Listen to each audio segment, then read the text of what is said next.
उत्तराखंड में बारिश की वजह से लैंडस्लाइड की घटनाएं हो रही हैं। कल रात ऐसे ही एक हादसे में नेपाल के रहने वाले एक मजदूर की जान चली गई, जबकि दूसरों की जान आफत में भी फंस गई थी। जोशीमठ में जिंदगी को बचाने की ये जंग है। तस्वीरों में देख सकते हैं कि मलबे में ये शख्स सीने तक फंसा है। एसडीआरएफ और पुलिस की टीम इसे निकालने में जुटी है। मुश्किल यह है कि लगातार बारिश की वजह से इसे निकालने में काफी मशक्कत करनी पड़ी। एक तरफ जिंदगी को बचाने की जद्दोजहद है, दूसरी ओर बरसते पानी के मलबा गिरने का डर भी। बावजूद इसके राहत और बचाव दल जिंदगी को बचाने में जुटी।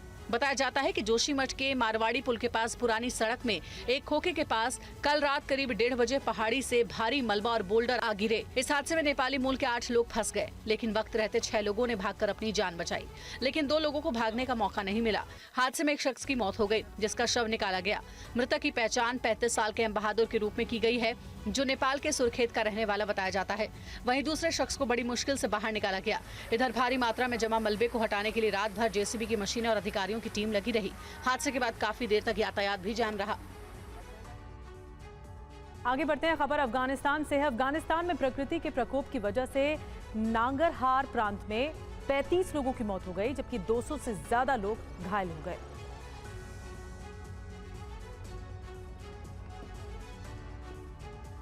तबाही की ये तस्वीरें पूर्वी अफगानिस्तान के नंगरहार और जलालाबाद प्रांत की है, जहां अचानक आए भीषण तूफान, बारिश और बाढ़ में 30 से ज्यादा लोगों की मौत हो गई और 200 से ज्यादा लोग घायल हो गए हैं। तेज हवाओं के साथ हुई भीषण बारिश ने पूरे इलाके में जमकर तबाही मचाई है। कई इलाकों में लोग हैरान और परेशान नजर आए। तेज आए तूफान और बारिश के कारण पेड़, दीवारें और लोगों की घरों की छतें तक गिर गई, जिससे लोगों की मौत हो गई। प्रशासन का कहना है कि आपदा में जलालाबाद की प्रांतीय राजधानी सुखरोट जिले और पाकिस्तान की सीमा से लगे प्रांत के इलाके प्रभावित हुए हैं। आपदा में मरने वालों की संख्या बढ़ने की आशंका है। उन्होंने कहा है कि घायलों को नांगरहार क्षेत्रीय अस्पताल और फातिमा तुल जहरा अस्पताल में भर्ती कराया गया, जहां उनका इलाज जारी है।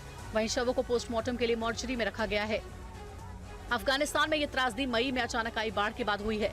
मई से अब तक भारी बारिश और बाढ़ से 400 से ज्यादा लोगों की मौत हो चुकी है, जबकि हजारों लोग बेघर हो चुके हैं। देश की लाखों एकड़ कृषि भूमि पानी में डूब गई थी।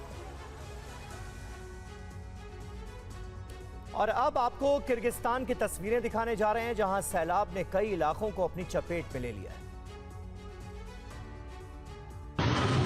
लहरों से जंग, सैलाब का प्रहार, सैलाब में डूबी गाड़ियां, जल प्रहार से जूझती जिंदगी, हर तरफ तबाही का मंजर। ये किर्गिस्तान के ओश से आई बाढ़ की लेटेस्ट तस्वीरें हैं। इस बीच ओश इलाके में आई बाढ़ के बीच ये शख्स सैलाब में फंसा रहा। काफी देर मशक्कत के बाद इस शख्स की जान बचाई जा सकी।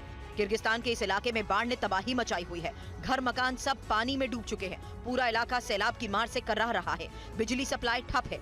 गलियों में पानी ने कब्जा जमा रखा है। सैलाब की मार घर की दहलीज तक पहुंच गई। हर तरफ हाहाकार मचा है। खाने पीने की सामान की किल्लत से लोगों की मुश्किलें बढ़ रही हैं। कई मकान इस बाढ़ के पानी में समा गए हैं। गाड़ियों की जल समाधि की तस्वीर आपके सामने। कई कार सैलाब में खिलौने की तरह बहती नजर आ रही हैं। हजारों गाड़ियां बाढ़ के प्रहार से तबाह हो गई। कई गाड़ियों को क्रेन की मदद से बाढ़ और दलदल के बीच से निकाला गया। किर्गिस्तान के उस इलाके में राहत और बचाव का काम जारी है। मलबा हटाया जा रहा है। कई इलाकों में जल भराव से निजात दिलाने के लिए मोटर पंप का सहारा लिया गया। आपातकालीन सेवाओं को अलर्ट पर रखा गया। मेडिकल सुविधाओं को बढ़ाया गया। अब इस इलाके में बीमारी और महामारी की आशंका भी बढ़ रही है। चीन में बाढ़ से बर्बादी के निशान बिखरे पड़े हैं। सैलाब ने सबसे ज्यादा तबाही चोंगकिंग में मचाई है और चीन के कई इलाकों में बाढ़ ने जिंदगी पर ब्रेक लगा दिया है।